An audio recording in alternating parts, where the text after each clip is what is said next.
Divining the Stones, Dowsing, the Earth Mysteries and the Spiritual Journey, presented by Sig Lonegren. In this lecture, Sig looked at why dowsers get different results in their research and gives an overview of how the ancients may have worked with the ancient science of geomancy. Recorded live at Megalithomania Conference 2006.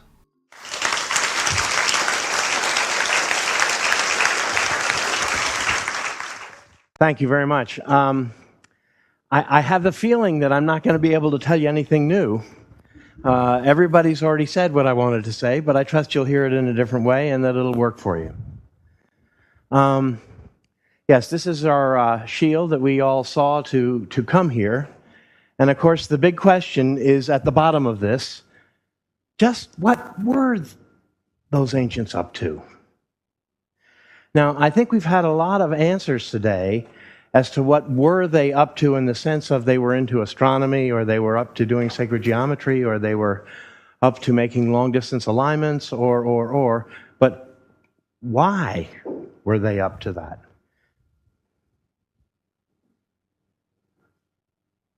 Oh, there you go. So the topic of my talk is divining the stones, dowsing the earth mysteries and the spiritual journey. I want to start with the square. And actually, from a symbolic level, I'm going to be moving backwards. The square, as you all have heard and I'm sure are well aware, represents the physical, in that it can be totally defined rationally. The distance around the perimeter, if the side is 1, its perimeter is 4. And if it's 1, whatever the unit is, it's 1 square, its area. It can be absolutely and totally defined. And therefore, it represents the physical. It also, I think, represents the rational, because it can be rationally totally understood. On the other hand, the circle represents the spiritual. And it represents the spiritual because of this little number called pi. And it cannot be defined as totally as the square. It cannot be totally empirically defined. And if I have a spiritual experience, and I want to come back and talk to you about it, I can't give it to you, or to you, or to you, with the same degree of accuracy, and you cannot experience it with the same degree of accuracy as I experienced it. I can only get close to it, which is what pi allows us to do with the circumference of this circle, which we cannot define with as great a degree of accuracy as the square. Now, having said that, actually before I talk about Bruce, I want to say that I think that there was a time, as Merlin Stone said, when God was a woman. And it was called the Paradise Papers over here, which was a horrible name, but it was in the early 70s. And I think there was a time when none of us needed any of the things we've been talking about today. None of us needed alignments, astronomy, any of those things. None of us needed shaman. We all had our own right brain, if you will, intuitive way of communicating with the other worlds, which is what I actually think all of this is about. It's about the spiritual path. And we all had our own ways and our own abilities to do that. But the closer we get to the present, the closer we get to the late Neolithic and then into the Bronze Age, the more we begin to see it was necessary to build places that enhanced the possibility of connection. The sacred geometry is used to get us to resonate at the right frequency, at the proper frequency. The hallucinogenic drugs were used to enhance the possibility of connection. And then the astronomy, from my perception, was used to tell us when a particular site was going to be at its hottest spiritually. Not all sites are of an equal spiritual hotness, if you will, throughout the year. There are certain times when they're stronger than others, but the sacred geometry got them to work for longer periods of time. I think one of my best examples I learned from John a long time ago, John Michel, when he was talking about when we were hunter-gatherers, we were naturally in the right place at the right time. If we followed the herds up into the mountains in the summer and then down into the valleys in the winter, we were naturally at the right place when it was at its peak energetically from a ability to communicate, to contact point of view. But when we became farmers and lived down in the valleys, we had to figure out how to make it work more often. And the sacred geometry and the astronomy and all of those were used, and the hallucinogenic drugs and the shamanic activities were used to increase the possibility of connection. We get closer and closer to the Greeks, and we see it's getting more and more difficult. I think human sacrifice, for example, is a absolute clear evidence that that culture is forgetting how to connect. And they've got to go to such horrible extremes to get that connection. Another example that's used, I think, that shows us from a sacred space point of view, that's cut us off, is the rood screen. Now, the first rood screen I know of is called Stonehenge. Stonehenge and the big henges, the big trilithons, were in effect rood screens that separated the folks out on the circle, out by the Aubrey holes, watching the activity inside. And the priests on the inside, you couldn't quite clearly see what it was that they were up to. And of course, the cathedrals carried that on. You go to Wells, and they've got an organ between the people and the high altar. So you can't possibly see what's going on there. And so we stepped further and further away from being able to do it ourselves directly, and closer to having other people do it for us. The Greeks have a really good example of this in their theater. I think theater is one step away from ceremony. And then they built the proscenium arch, this thing here, which separates you guys from me and makes you as observers, and I'm the action, right? And they had a theatrical convention that was accepted in Greek tragedy all the time, which was essentially things get so screwed up and so tight and twisted that all of a sudden they lower this god comes out of the proscenium on a string in a box, right? And he resolves everything. Now, the term for this theatrical convention is called Deus ex machina. You may have noticed that wasn't Greek. It's Roman, it's Latin. And it's God out of a machine, and it means a contrived ending. And the Romans looked back on these contrived endings and said, oh, that's just, you couldn't figure out how to make it work, so you contrived it. But the reality is that the Greeks understood when you get under that kind of pressure, that's just when psycho-spiritual phenomena can occur. That's the time when mom can actually lift the wrecked car so her son can crawl out. And that happens. But it happens under times of extreme tension and extreme stress when the God out of the machine comes and speaks to us.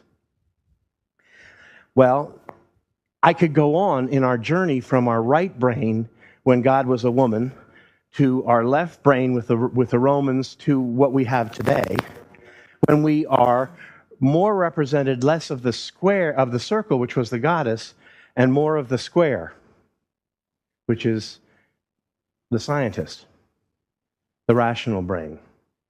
Now, I want to give you a little bit of history of my own in terms of my heritage as a dowser, which is what this talk is about. Dowsing is a tool that can bring up consciousness, intuition on demand. Now, I want you to raise your hand when you know the answer to this question, right? Okay, everybody with me? How much is 5 and 7? Raise your hand when you know the answer. Very good, very good. You all went to school, didn't you?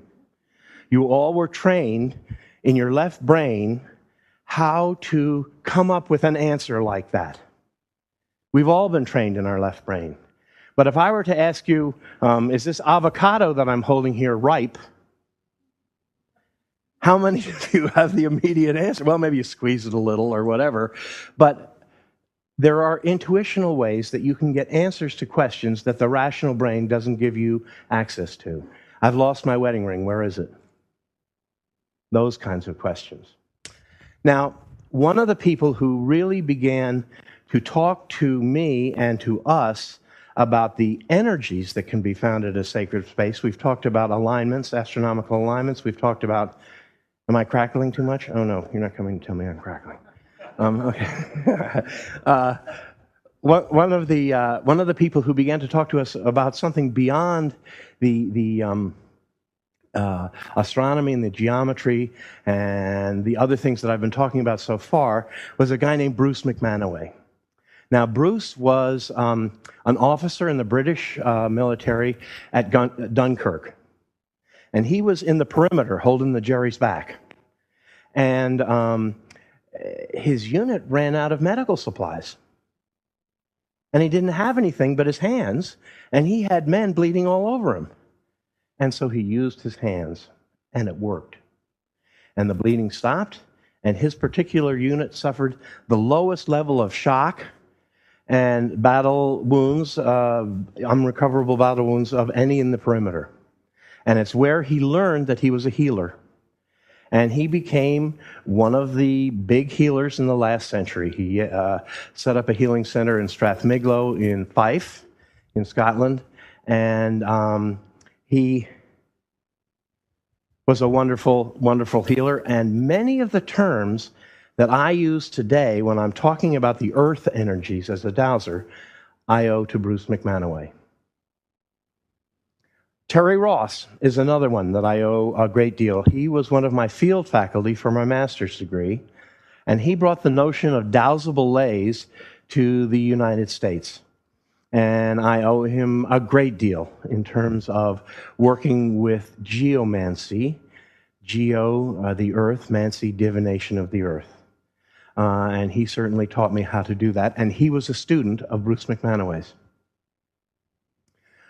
John Williams, a Welshman, who learned about the idea of getting spun off a stone. If you had come with us to Stanton Drew on Friday, you would have had a chance to lean against a standing stone and literally get spun off. And he was one of the first people to discover this. And he also was looking into a particular kind of line, I think he called them skem lines, that were somewhat analogous to the lays. Here he is getting thrown off the stone. He could do it from a distance. He was quite skilled. Tom Graves. Tom Graves used to live in the next town here. When I first came to Glastonbury, I tell my British friends, I'm thinking of moving to England. I think it's really going to be great. I'm going to love it over here. You've probably guessed I'm not English. I am a British citizen, and I have taken an oath to the Queen. Everybody who's taken an oath to the Queen, please raise your hand. Nobody's hands are going up. Very few. Very good. Well, so them yeah on you. But in any event, Tom said, "Don't. You're coming to Glastonbury. No, don't go to Glastonbury. Come live in Street." And everybody who I told I was coming to England, they all said, "Oh no, don't go to Glastonbury. No, don't live there." And I finally went to a guy who was a fundraiser at Oxford. He said, "Nobody in their right mind lives in Glastonbury." Well, in 1985, I want to assure you that everybody in Glastonbury from the alternative community, that was called the New Age back then, everyone was living in their right mind. It was the rest of Britain who was living in their left mind. And in any event, Glastonbury was the place where we learned how to live in our right brain. And Tom, a dowser, now lives in Australia, but he was one of the people who really got us going in terms of understanding of dowsing and the needles of stone, the earth acupuncture needles of standing stones. Oh, here's a guy you may have seen before. When people talk about ley lines, I don't know what they're talking about. The gentleman who rediscovered these alignments of sites were called, Alfred Watkins, called them lays. He didn't call them ley lines. And when I was coming over here in the late 70s, John said, "Please don't call those things you're dowsing lays." those straight alignments of yang energy, those 6 to 8 foot wide beams of yang energy that many times, but not always, run concurrently with Watkins lays. So I've called them energy lays. And I have to say, in John's introduction, he's the reason I'm here. His book, View Over Atlantis, was one of the first. I had 2 books, Secret Country by Janet and Colin Board, and View Over Atlantis, and they were the ones that turned me on. And I really honor John for what he's done for all of us in this room. Werner Heisenberg, how did he get in here? Well, he was dealing with quantum mechanics, and he talks about how the observer and the system being observed became mysteriously linked, so that the results of any observation seem to be determined in part by actual choices made by the observer. In other words, there's no such thing as an objective observer. And here we are, the granddaddy of all quantum weirdness, the infamous double-slit experiment. To understand this experiment, we first need to see how particles, or little balls of matter, act. If we randomly shoot a small object, say a marble, at the screen, we see a pattern on the back wall where they went through the slit and hit. Now, if we add a second slit, we would expect to see a second band duplicated to the right. Now, let's look at waves. The waves hit the slit and radiate out, striking the back wall with the most intensity directly in line with the slit. The line of brightness on the back screen shows that intensity. This is similar to the line the marbles make. But when we add the second slit, something different happens. If the top of one wave meets the bottom of another wave, they cancel each other out. So now there is an interference pattern on the back wall. Places where the 2 tops meet are the highest intensity, the bright lines, and where they cancel, there is nothing. So, when we throw things, that is, matter, through 2 slits, we get this, 2 bands of hits. And with waves, we get an interference pattern of many bands. Good so far. Now, let's go quantum.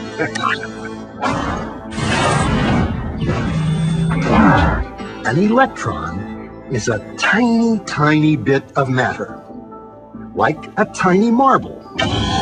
Let's fire a stream through one slit. It behaves just like the marble, a single band. So, if we shoot these tiny bits through 2 slits, we should get, like the marbles, 2 bands. What? An interference pattern. We fired electrons, tiny bits of matter through. But we get a pattern like waves, not like little marbles. How? How could pieces of matter create an interference pattern like a wave? It doesn't make sense. But physicists are clever. They thought, maybe those little balls are bouncing off each other and creating that pattern. So, they decide to shoot electrons through one at a time. There is no way they could interfere with each other. But after an hour of this, the same interference pattern is seen to emerge. The conclusion is inescapable. The single electron leaves as a particle, becomes a wave of potentials, goes through both slits, and interferes with itself to hit the wall like a particle. But mathematically, it's even stranger. It goes through both slits and it goes through neither. And it goes through just one and it goes through just the other. All of these possibilities are in superposition with each other. But physicists were completely baffled by this. So they decided to peek and see which slit it actually goes through. They put a measuring device by one slit to see which one it went through and let it fly. But the quantum world is far more mysterious than they could have imagined. When they observed, the electron went back to behaving like a little marble. It produced a pattern of two bands, not an interference pattern of many.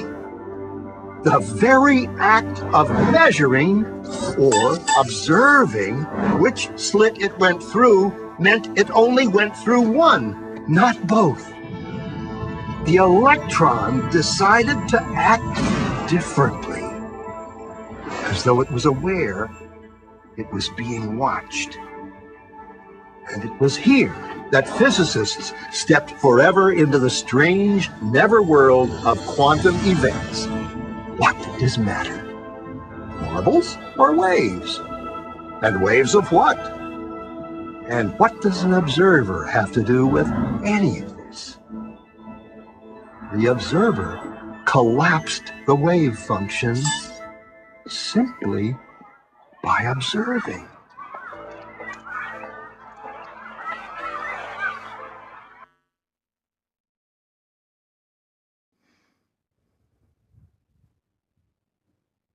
Oh, just when I gave up.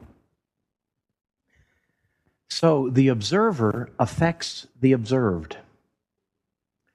Every single scientific attempt to prove dowsing exists since 1900, from the first 3 pipes under the ground, which one has water going over it, every single one of these tests was performed by people who are hot dowsers. Bill Lewis in this country, for example, who was one of the master dowsers of last century. Every single one of these tests failed. Every single time you're dealing with things that get close to intangible, the observer, the scientific observer, affects the result.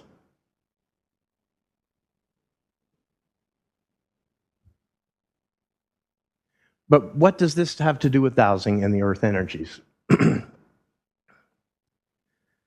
What does this button have to do with advancing the film? There we go. People are into the earth mysteries for at least 2 different reasons, and I suspect we'll find some of both of you here in this room today. The researchers, people who call themselves earth mystery researchers, are into the earth mysteries for scientific reasons. They want to use science to prove that the earth mysteries have validity. They want to convince archaeologists that archaeoastronomical alignments are real. They want to convince people that sacred geometry is really part of what's going on here.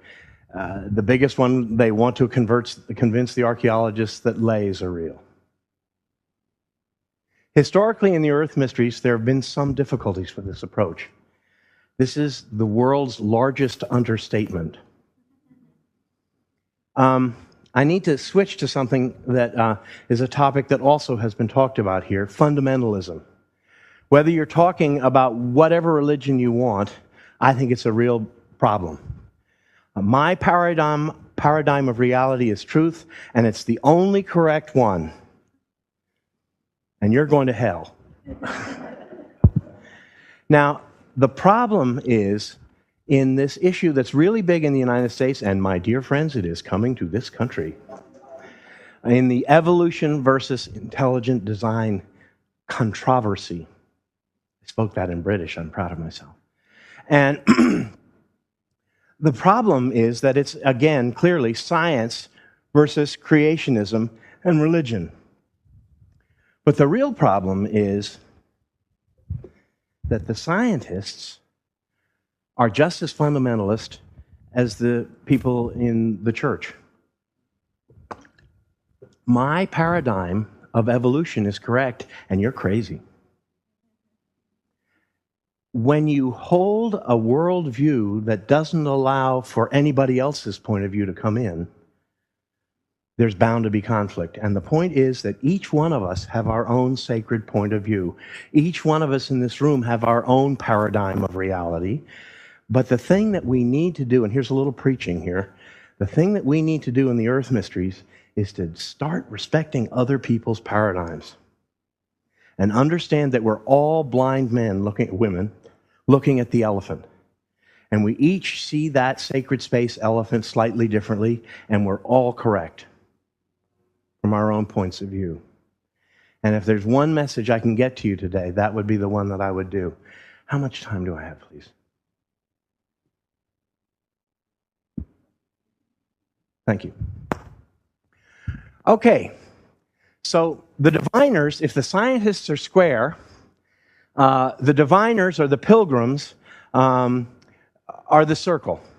And we each see intangible targets differently. I heard a really neat quote on the Beeb the other day of Philip Pullman when he was talking about scientists versus pilgrims or diviners or whatever. He said, science seeks facts. Pilgrims, people into a mythology, diviners seek truth. I think that's a real difference. And the truth that I'm seeking is the spiritual truth for me. Relativism, the truth or falsity of moral judgments or their justification, is not absolute or universal, but is relative to the traditions, convictions, and practices of a group of persons. An example.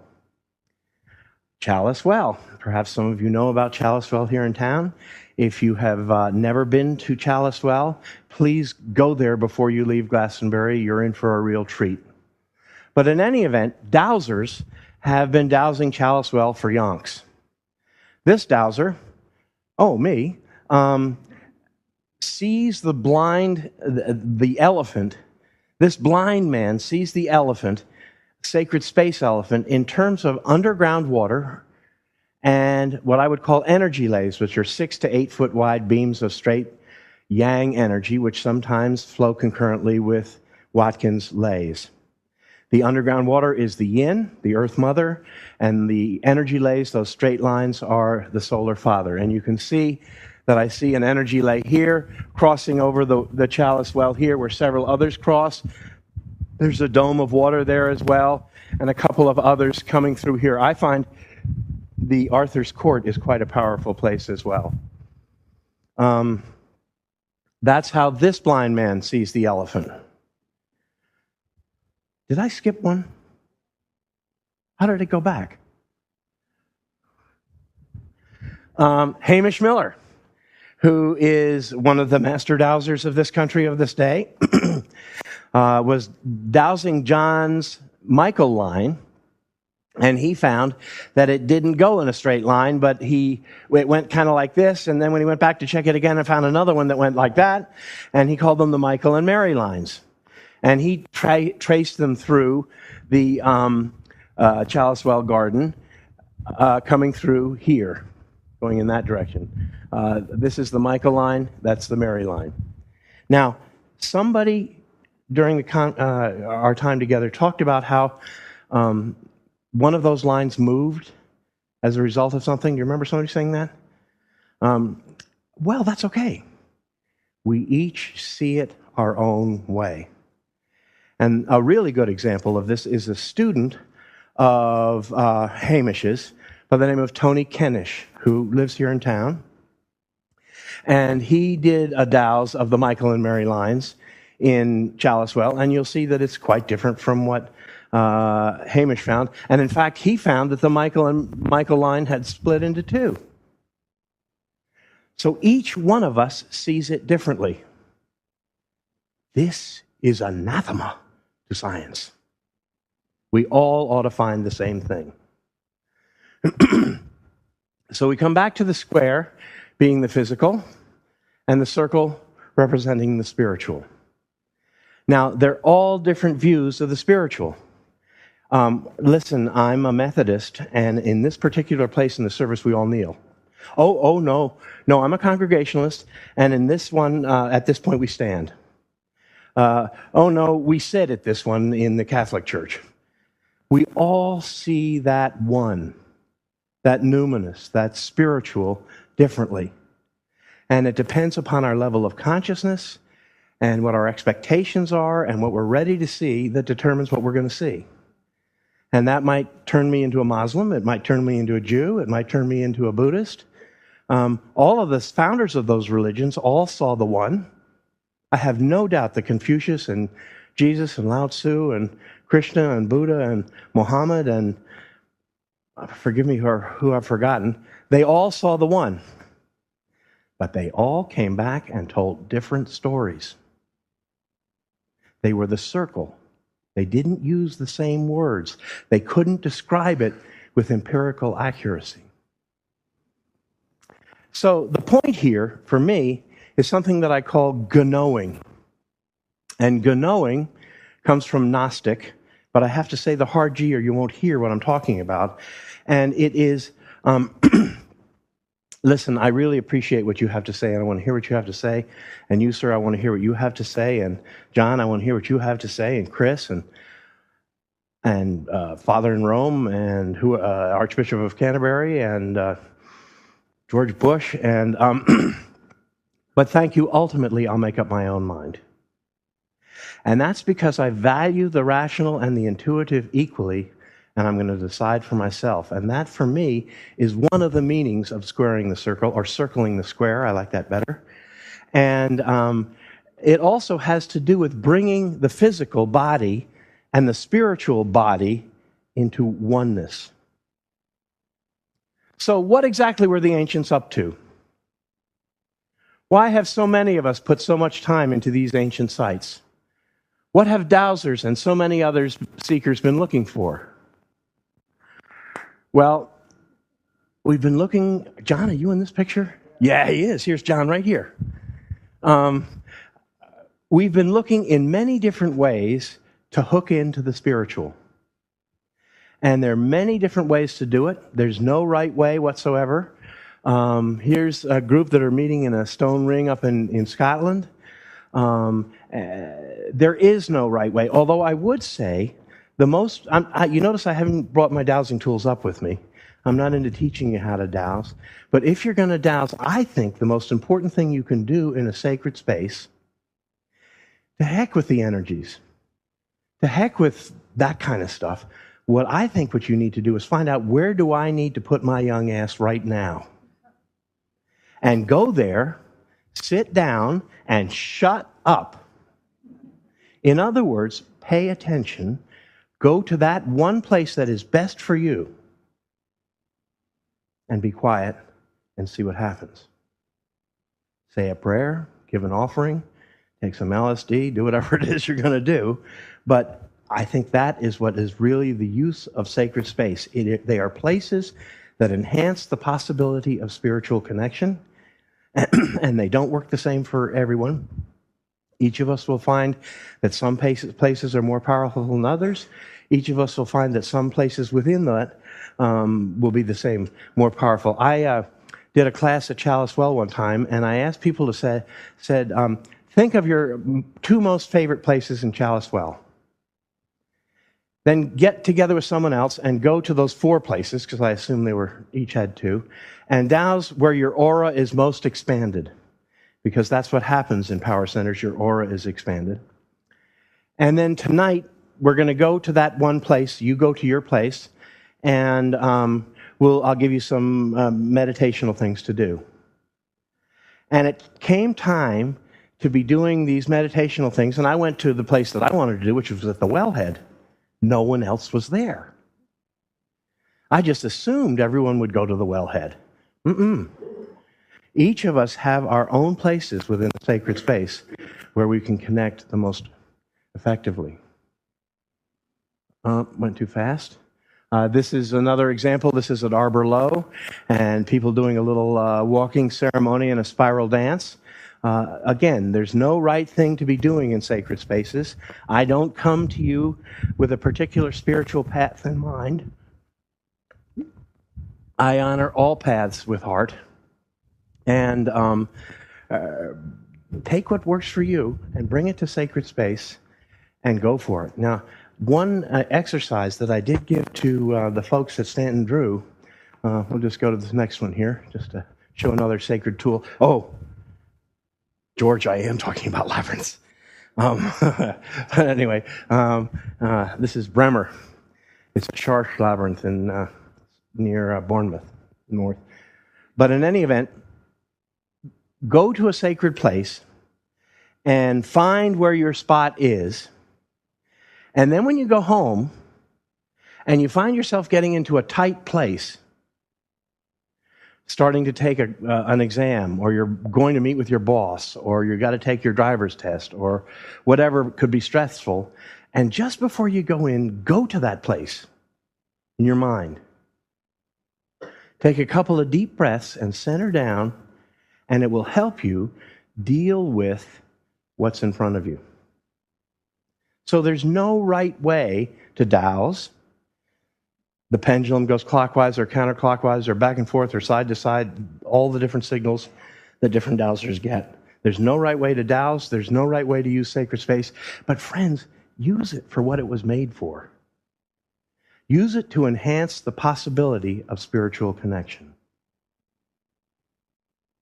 This is Chalice Well, the place that I was drawn to, the wellhead. So this is what they were looking for. They were looking for union, which is, I think, another word for yoga. Oh, gosh, that went fast. Yes, thank you. Go there and square the circle. Bring your body to these portals, these sacred places, and use them to grow spiritually. Say a prayer that you know. Chant a chant that you chant. Listen to nature and see what nature may say to you. But please use these places for spiritual growth. And that's what I think dowsers are all about. Learning how to enhance their intuition so that they can be better knowers and to grow towards the spirit. Thank you very much.